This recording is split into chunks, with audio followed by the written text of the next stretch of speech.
I have always been willing to hold dialogue. I held dialogue with General Bajwa. Twice I met him. We had teams talking to him. And then since then again, to the new army chief, I have offered dialogue again. But, dialogue means it has to be two ways. So far, there's no response from the current army chief. Well, the PTM, all these political parties, they are, without the military establishment, they are nothing. I mean, electorally, if there are elections, they will be wiped out. Out of the 37 by-elections, my party swept 30 elections, despite the establishment supporting them. So really, they are just puppets. The real power is the military establishment. I'm doing politics, not for myself, for my country. Because, I'm the only politician who the Almighty Allah had given everything. I mean, I had no reason to be in politics. I did politics because I believed that, we have to have rule of law in Pakistan.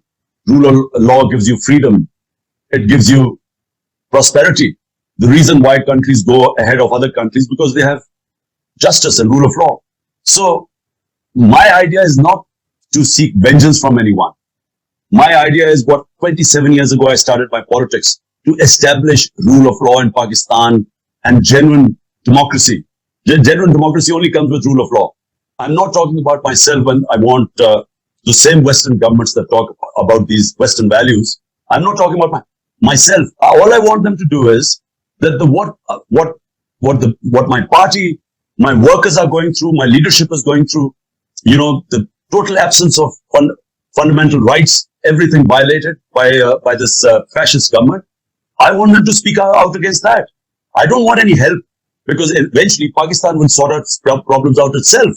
We don't want any outside help. But I want them to speak out against human rights abuse. And I call it jihad 27 years ago, because justice is in our religion. The most important thing the Almighty Allah expects from us is to have justice, to bring justice on this earth.